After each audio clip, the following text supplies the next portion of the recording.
Well, a big hello to Mrs. Wagner's class. I'm so excited. We have received a whole bunch of letters from you guys. Now, let me tell you why it's taking so long. They were sent to our P.O. box, and we don't check that very often. Christmas time, everything was so busy, we didn't go and check it, and so we only just saw them recently.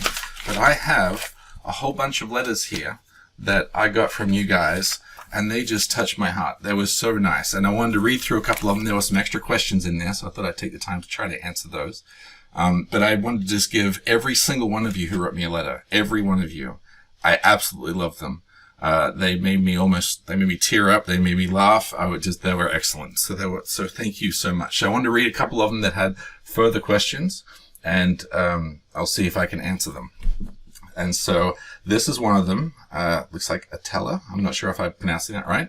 The question is, are there, I think it's horses in Australia. It's hours, but there's an ES after it. So I think it's horses in Australia. And the answer, if that's the right question, the answer is yes, there are plenty of horses. There's a ton of them. So that's an easy one. I like that one. This is from Ivy. She had a couple of really good questions. One, I didn't know. The question she had was, do kangaroos hibernate? I didn't know, so I went and looked it up. They absolutely do. They hibernate in the winter, and then they breed in the spring. She also said, does Australia ever snow or rain? And although Australia is generally speaking hotter, it does snow, but up in the mountains. And so we do have skiing that happens in Australia, but there's not as much as in the US. But it does snow up in the mountains, and it rains almost all the time. This was one from Lincoln. It says, what is the average heat in Australia? Because it looks really hot in Australia. And what kind of animals are in Australia?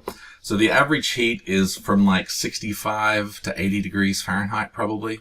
It's generally speaking a little bit hotter, I would say, than in the US, but it's not a lot hotter. It can go up to 100 degrees, which down in Texas, that has happened to us down here as well. But it doesn't typically go that high, as crazy as that sounds, at least in Sydney, which is where I'm from. Maybe in the central part of Australia, in the desert part, it might get hotter, right? But generally speaking, in the city, it's actually quite nice. I liked it anyway. So, this question is, could you someday send me a picture of a random Australian animal? And they gave me their address in Billings, Montana. Now, having said that, we don't have the complete address. So instead of sending you something, and this is from Trace, which I love the picture you put in the back as well, Trace. A little picture on the back. I love that. Instead of sending you, let me just show you a couple. Let me see here. So I've got here some pictures in Australia. These were taken a little while ago. This was in 2004. We had this interesting thing with these cockatoos there where we were doing this little dance. My boys were going crazy. And we met these koalas and stuff. I also had, even earlier than that, we met these koalas. I had this kind of funny picture here there where I ended up, it looks like I was kissing the koala almost. It was pretty cute. And then there was this one. This is the one I wanted to show you, Trace. This is a wombat. This is this thing right here. This is my wife, Lisa. And then this is a wombat. And you can kind of see what it looks like. The thing that was unusual about this is that its backside was really hard. You can't really see it in the picture, but it was very, very hard. You could knock it and it would knock like on wood. And it really surprised me. But that's a wombat. It's probably something you don't see every day. So, that's some random pictures of Australian animals.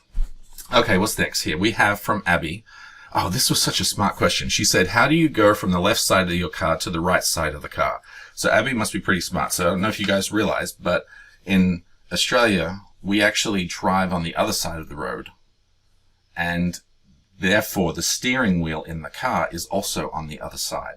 Which the first time you get in a car where the steering wheel is not what you expected, once you're used to driving, it just throws you for a loop. It's very weird. It's very weird. I found, though, I didn't have too much trouble getting used to it. So it wasn't that difficult. As long as you follow the other cars on the road, you won't drive down the wrong side. That's what I found. Maybe other people, I know other people are kind of scared about that, but I didn't have a problem with it. And I think you'll be able to figure it out, especially since you guys are smart. Okay, so this is from Jackson. And he said he didn't know that there are not many spiders that are dangerous in Australia, which I appreciate that. I mean, there are dangerous spiders, but you don't come in contact with them, generally speaking, right? It's very safe. So I appreciate being able to dispel that myth. He says he has one question still about Australia. Are there Pokemon cards in Australia? The answer is absolutely yes. Pokemon cards kind of have made it everywhere in the Western world, I think. But yes, there are definitely Pokemon cards in Australia. I don't know if there are any about Australian animals. They're all still about all the Pokemon animals, but still. We do have them. Okay, this one is from Mackenzie. Good question. Said, have you seen a shark in the water? Now, my guess is Mackenzie's asking this because she probably heard about like shark attacks or something, or dangerous sharks that might be in Australia. I don't think I've ever seen one in the water. I've been swimming in the beach many times, and you stay between the flags they have on the beach because that's where it's safe. That's why they have nets out there so you can be safe. So you don't want to go out. Also because of the jellyfish, which can come at times, which I told you about before, if you remember. But I haven't actually seen a shark in person, so I don't think it's as dangerous as you kind of maybe think it is. Very few people are attacked by sharks in the year. So, you know what? That's not, it's not as big a deal as a lot of people think it is. But actually, I think personally, I don't think I've seen one. I've seen little ones, but that's when on vacation somewhere. But not like a big one, like a great white shark I've never seen. And this one I want to share with you. This is from Elena. This one just made me laugh, and I think it's hilarious. This says, surely Australia seems fun, but I wouldn't go because I'm scared of big spiders. But thank you for sharing it. The adventures for Australia for you might have been fun, but maybe not for others. Australia seems very fun though.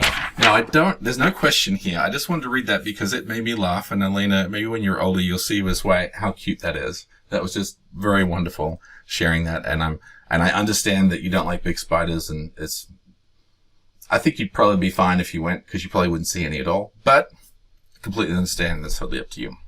But I absolutely loved all these. Oh, I want to show you one more thing as well. Let me go see if I can find this in here. One of the questions about the heat in Australia, I went and looked it up, and I found this kind of interesting graphic here, which hopefully you can see. It kind of what it's done is has superimposed Australia over the US. Now it's upside down because what we've done, Australia's on the southern hemisphere, and what I'm trying to show here is how far Australia is away from the equator in comparison to how far away North America is from the equator. So in the end, Australia is going to be flipped upside down because we've taken Australia from the south and moved it to the north. But I wanted to show you things like over here, we've got this red dot here is Sydney, and that's about Los Angeles.